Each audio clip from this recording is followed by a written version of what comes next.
Hello friends, we are left with a very small topic in frequency response of amplifiers, that is the noise, transistor noise.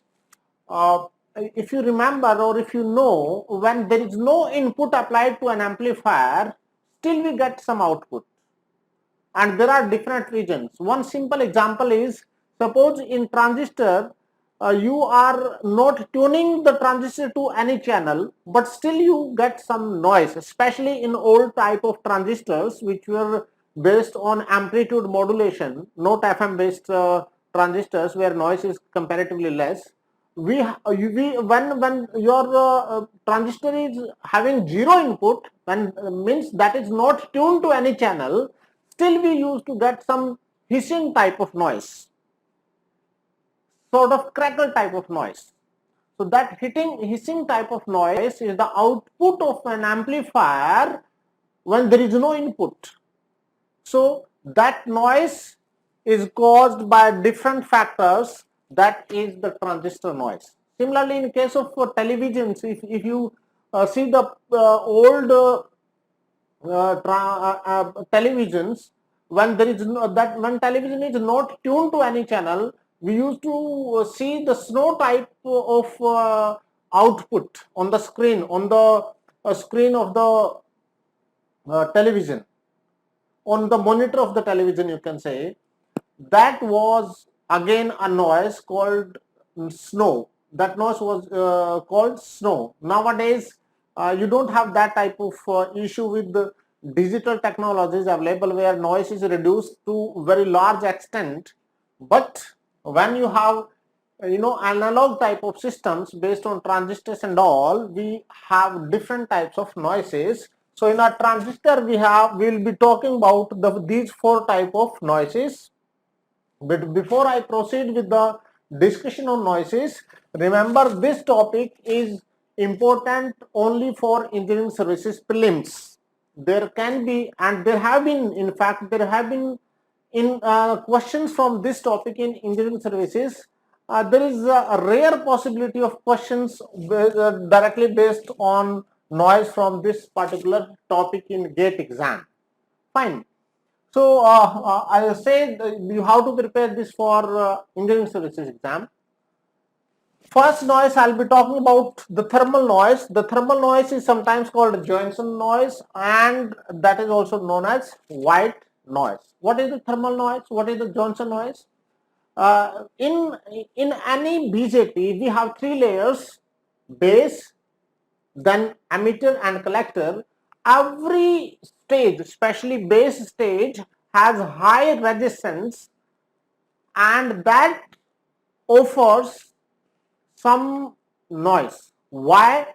That resistance appears because of the thermal agitation. What is thermal agitation? Thermal agitation is random motion of charge carriers because of the thermal energy. So that's known as thermal agitation.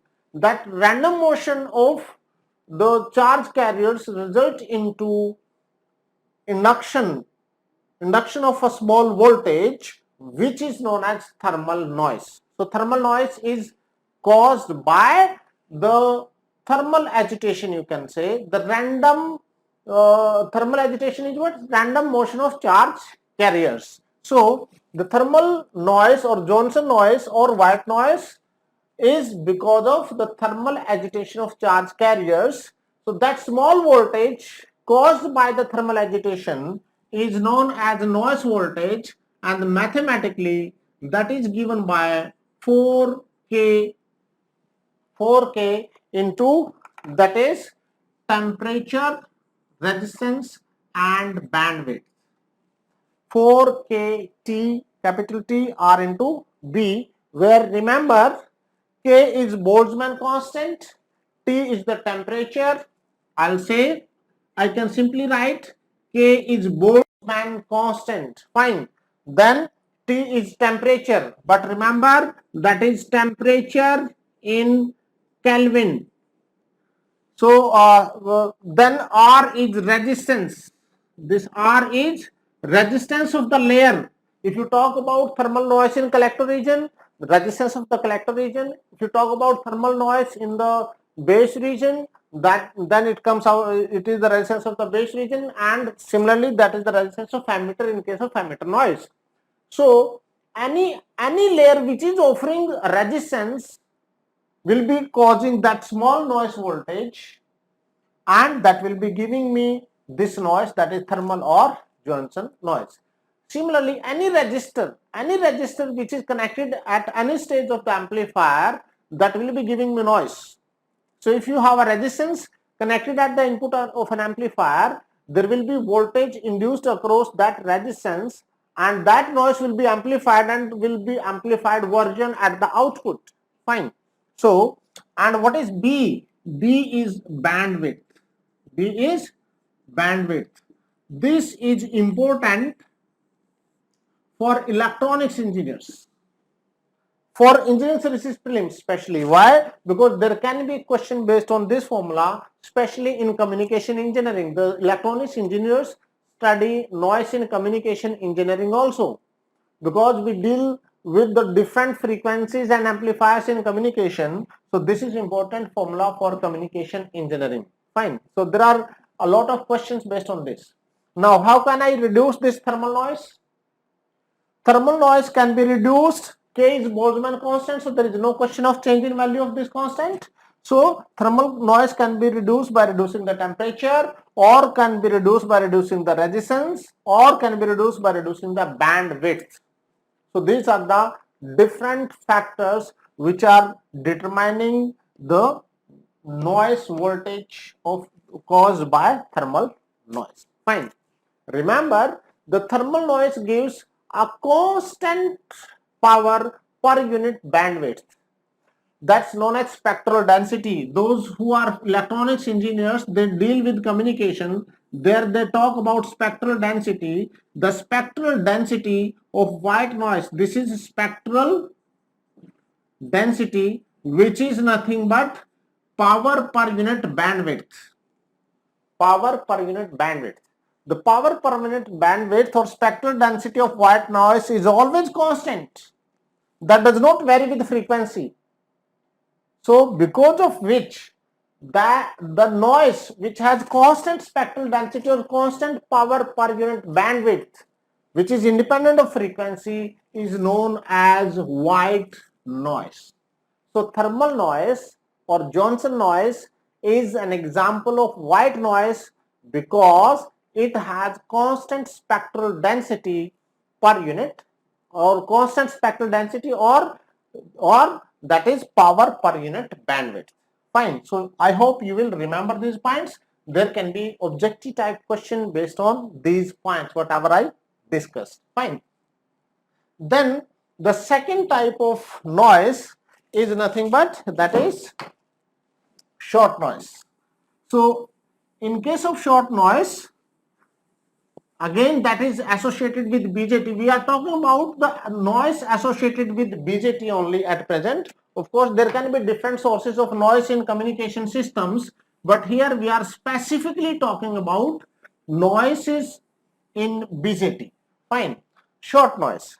The short noise, basically here the short noise is caused by the random fluctuation, or you can say short noise is caused by the fluctuation in random fluctuation in charge carriers reaching from the emitter to the collector junction. Or we can say, if it is NPN type of transistor, the fluctuation in electrons reaching from emitter junction to collector junction is the cause of short noise.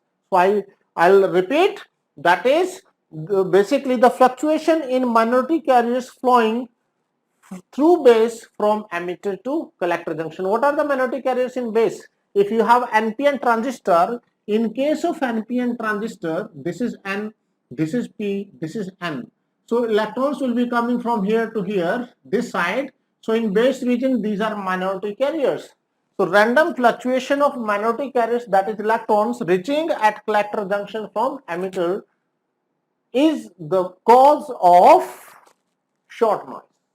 and the current caused by, it is random fluctuation in carriers, number of minority carriers is current. So the current due to short noise is given by, that is 2q IDC into bandwidth.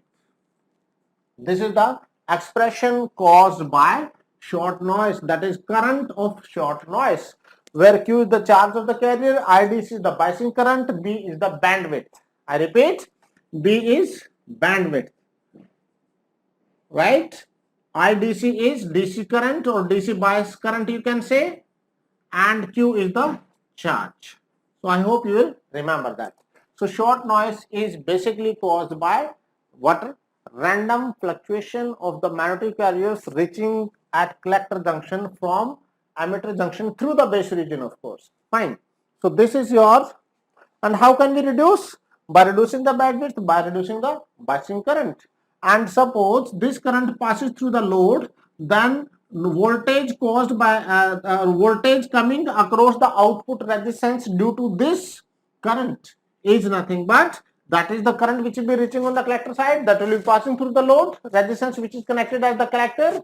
So IN multiplied by load resistance will be giving me the voltage caused by the short noise. Fine.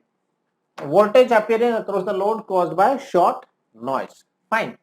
So this is the second source of noise in transistors. I repeat, there can be objective type questions in engineering services prelims, and there are questions in fact from this topic in engineering services prelims. Once you read this, once you listen to this video, then try to handle questions based on this. I have already uploaded on discademy.com the questions based on noise. Fine.